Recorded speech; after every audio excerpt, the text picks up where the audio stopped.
Nesse vídeo você vai aprender a fazer análises espaciais e criar visualizações como essas usando Python. Esse tipo de análise é muito interessante e Python é a linguagem mais utilizada para isso, com várias funcionalidades prontas para você se aventurar nesse mundo. Quer aprender? Só gosto da eficiência programada e bora pro vídeo.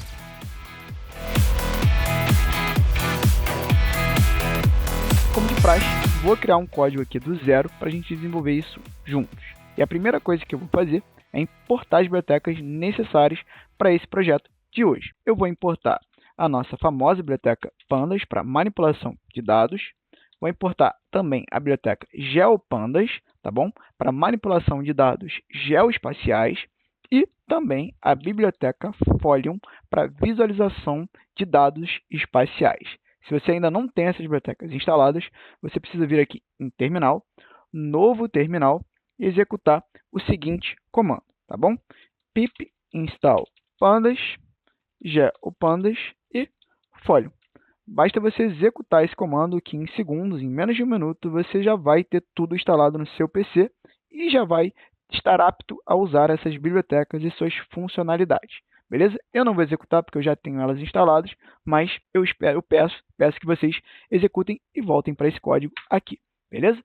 Então vamos lá. O primeiro passo, depois dessas importações, é importar o arquivo CSV com os dados que a gente precisa. Nesse caso de hoje, a gente vai estar analisando aí uns dados de erupções vulcânicas ao redor do mundo desde 2010, tá bom? Então a primeira coisa que eu vou fazer é ler o meu arquivo CSV usando a função readCSV da biblioteca Pandas, tá bom? E passando como argumento o caminho para o meu arquivo CSV. Eu abro uma aspas aqui, porque eu vou estar fornecendo um texto, né? Um caminho para um arquivo. Então, o Python precisa entender que isso é um texto e deve vir entre aspas. Nesse caso, meu arquivo está aqui dentro dessa pastinha data, tá bom? Então, eu venho aqui e copio o caminho relativo, colo aqui, boto um Rzinho aqui no início, antes das aspas, o Python não encrencar com essa minha barra invertida e pronto. Já vou conseguir abrir e importar esses dados aqui. Lembrando que esse dado aqui é um dado local, um arquivo local, uma base de dados que eu tenho aqui no meu PC. Eu vou deixar aqui na descrição o link para você fazer o download dessa base de dados, né, desses dados.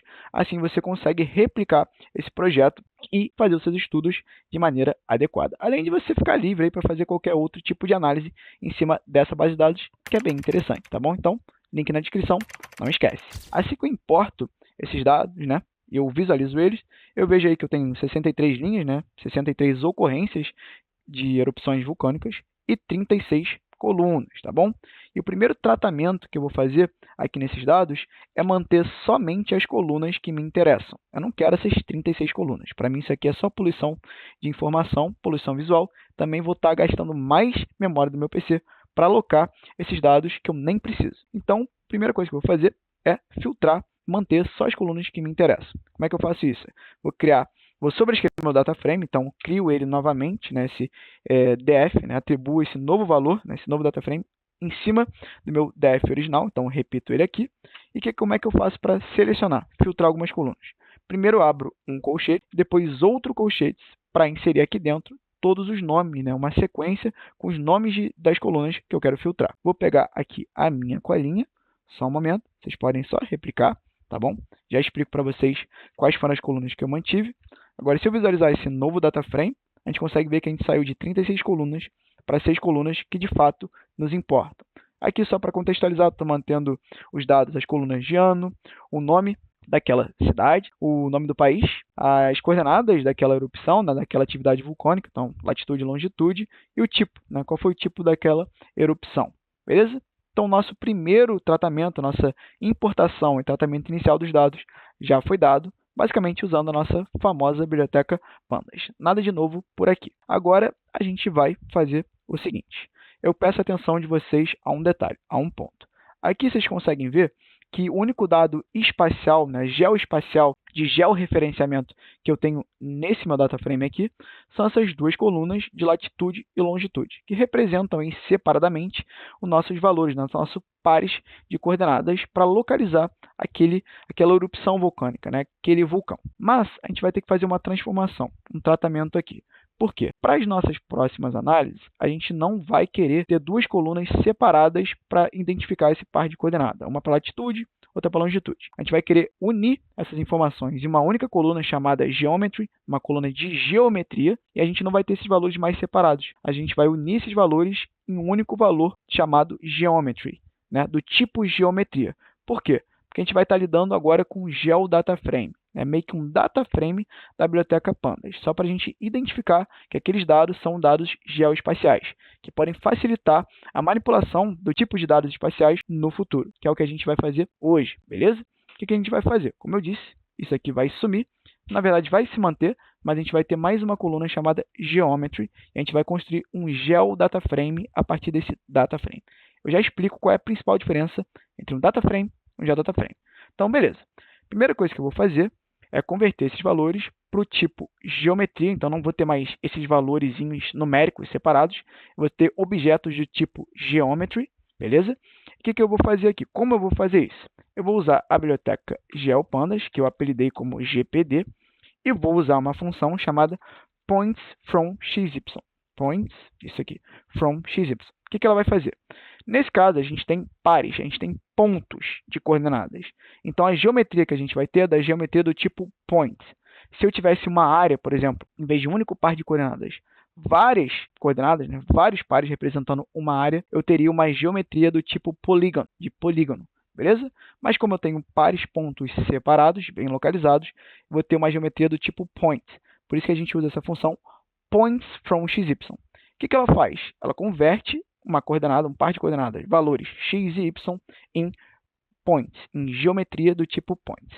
Então, o que ela recebe? Quais parâmetros que a gente tem que passar aqui para ela? Ora, x, y. Qual é o x da questão?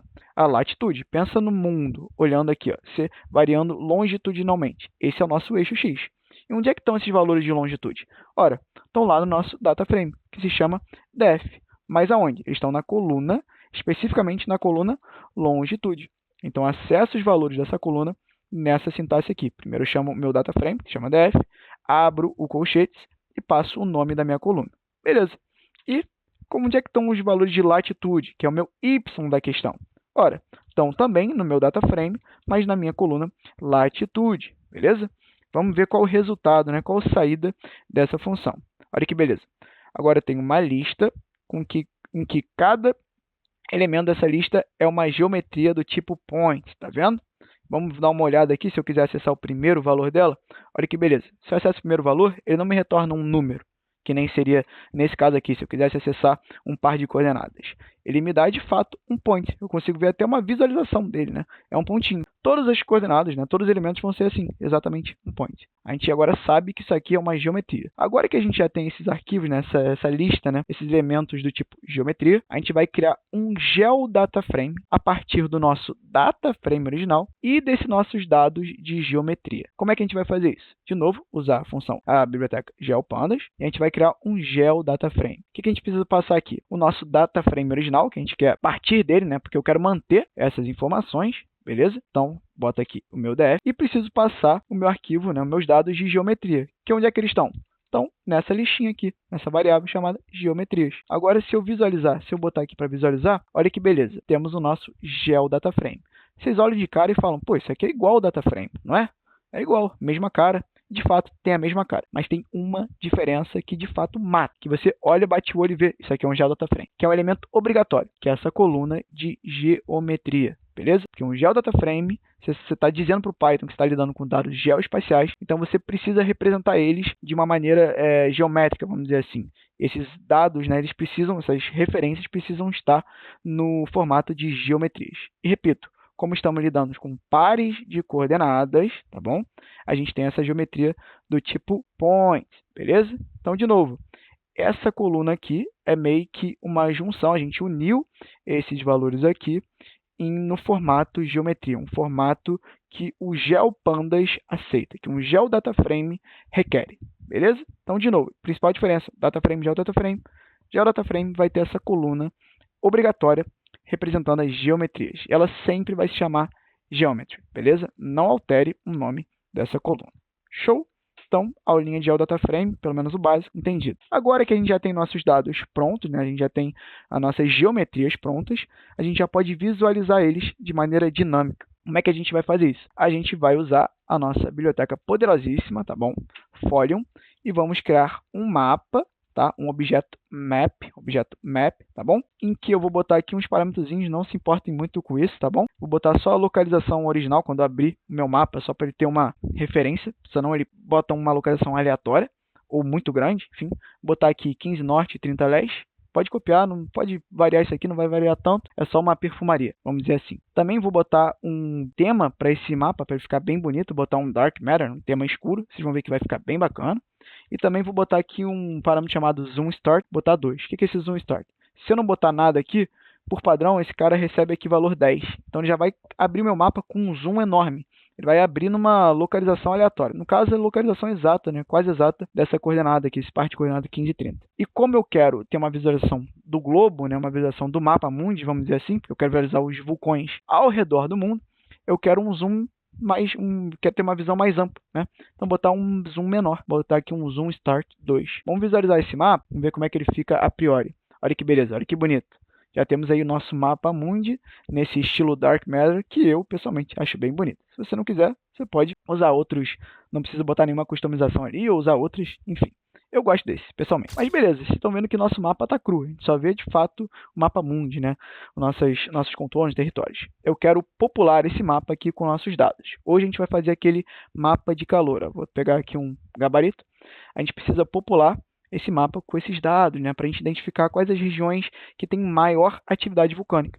E mapa de calor é ótimo para esse caso, para esse objetivo de análise, onde você quer visualizar algumas regiões mais quentes, né, ou regiões onde tem maior ocorrência daqueles dados. No nosso caso aqui, erupções vulcânicas, tá bom?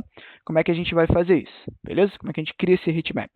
Primeiro, eu preciso criar uma lista com os pontos de coordenadas dessas geometrias aqui. Isso aqui pode ser um pouquinho confuso para vocês, vou tentar explicar da melhor maneira possível como eu vou fazer isso, tá? Até deixei um códigozinho separado aqui, vou copiar ele aqui para cima, para a gente poder fazer ele olhando para esse nosso GeoDataFrame, né? Eu gosto de fazer essas manipulações sempre olhando para minha base de referência, né? Para minha base de dados, para minha tabela de referência. Ó, eu vou ter que acessar cada valorzinho dessa coluna aqui, beleza? Então, como é que eu faço isso? Eu vou até comentar isso aqui para vocês não ficarem confusos. E vou criar do zero esse for aqui, essa iteração, esse loop for. Então, para cada point, né, para cada ponto, na minha coluna Geometry, vou botar aqui, ó, Geometry, tá bom? Minha coluna do nosso GeoDataFrame, que se chama GeoDF, vou mandar só printar na tela esse point. Olha aqui, eu tenho já acesso a cada valorzinho de geometria do tipo point. Mas, vamos supor que eu quero acessar os valores únicos aqui de latitude e longitude. Primeiro eu quero acessar, sei lá, a latitude. Como é que eu vou fazer isso? Como é que eu acesso, de fato, esses valorzinhos aqui? Primeira coisa que eu faço, eu pego o meu point, né, e uso um atributo chamado XY. Vamos ver aqui qual é o resultado disso aqui, desse point XY. Estou armazenando isso numa variável latitude. Olha que beleza. Aqui é só o point normal, embaixo é esse point XY. Agora, vocês conseguem ver que eu já tenho uma tupla, né, uma sequência aqui, em que o primeiro elemento é a matrizinha que tem o dado de longitude e o segundo elemento é a matrizinha com os dados de latitude. Os meus valores de latitude estão no meu segundo elemento dessa minha sequência. Como é que eu acesso o segundo elemento? Usando o índice. Boto 2? Não, eu boto 1. Lembra disso? A contagem de índice em Python começa em 0. Então, primeiro elemento, índice 0. Segundo elemento, índice 1. Nesse caso, eu quero pegar esse elemento aqui, que é o segundo da lista. Então, índice 1, beleza? Vamos ver o resultado disso.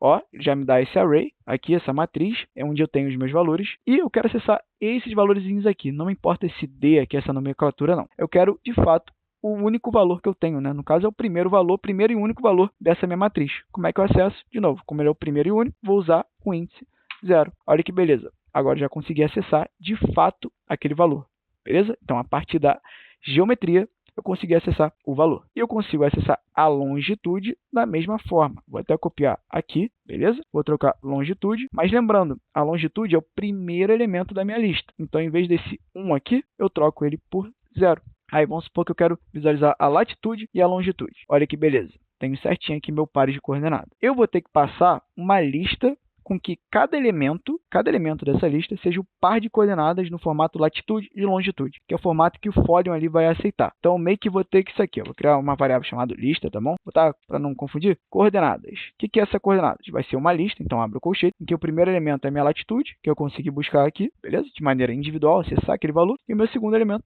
a longitude, que eu também consegui acessar. Vou mandar printar aqui esse coordenadas. Olha que beleza. É esse resultado aqui que eu quero. Eu quero essa listinha, esse par de coordenadas para todo elemento, para todos os dados, para cada linha, para cada geometria que eu tenho no meu data frame. Então, vou ter uma lista aí de 63 pares de coordenadas. Mas eu não vou fazer isso usando esse for clássico aqui, porque isso é um pouco ultrapassado. A gente consegue criar essa lista usando um for mesmo, mas só que em uma linha, usando um conceito que a gente chama de list comprehension. É um conceito um pouquinho confuso e avançado, mas é basicamente isso. Em uma única linha, você consegue criar uma lista a partir de um loop, a partir de uma interação. Então, eu vou comentar isso aqui, vou mostrar para vocês como eu vou converter isso aqui para uma linha, tá bom? A gente vai criar uma linha, uma lista, implementando essa lógica, esse loop, mas só que em uma linha de código. Vou aqui criar a minha lista, já começo aqui com colchetes, abrindo e fechando colchetes, em que cada elemento dessa minha lista vai ser o par de coordenadas. Lembrando aqui, ó, par de coordenadas. Vou até copiar isso aqui, ó, par de coordenadas. Mas como é que a gente chegou nesse latitude? Latitude foi esse cara aqui, ó, então vou copiar. Point XY. A partir do point, a gente conseguiu pegar a nossa latitude.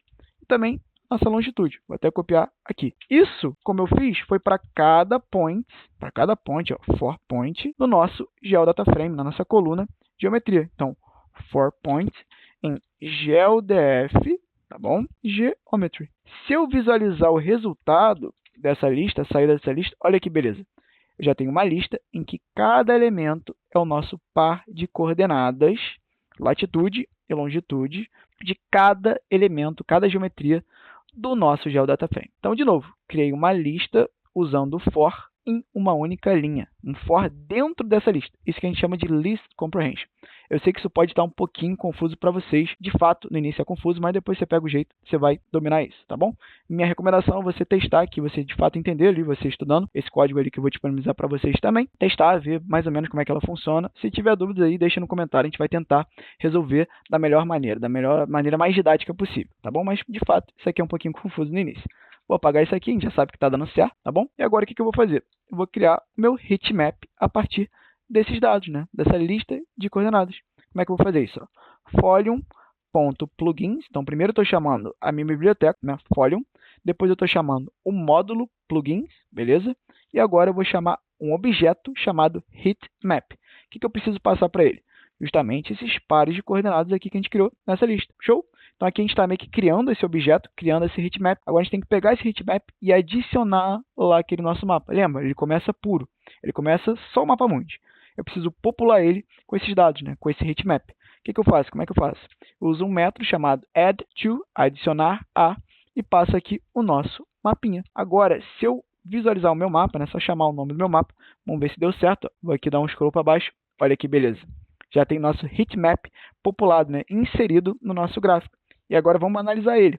Vocês conseguem ver de cara, olhando esse heatmap, que a região mais colorida, né, mais intensa, né, mais quente, é justamente esse sudeste asiático aqui, onde tem a maior concentração de atividades vulcânicas, principalmente aqui próximo da Malásia, né, não sei de fato onde é Singapura, está em Singapura, né, não sei de fato onde é esse país, tá bom?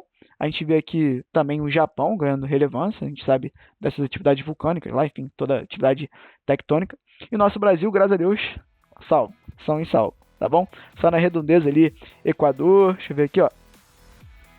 No Chile a gente tem atividade vulcânica, beleza? Mas o que importa é que nosso Brasil tá salvo, beleza? Então, é isso. Vocês aprenderam aqui a usar duas bibliotecas muito interessantes para análises geoespaciais, GeoPandas para tratamento e manipulação desses dados e Folium para a criação desses mapas interativos, lindos e poderosos, beleza? Comenta aí o que você achou, quer mais vídeos sobre esse, quer uma playlist sobre análises espaciais, comenta aqui embaixo, se também tiver alguma dúvida, pode comentar, vai ser um prazer solucionar, tirar essas dúvidas, beleza? Vou ficando por aqui, bons estudos e não esquece de se inscrever aqui no canal e acessar essa base de dados aqui que eu deixei no link na descrição para você. Então, vou ficando por aí, valeu!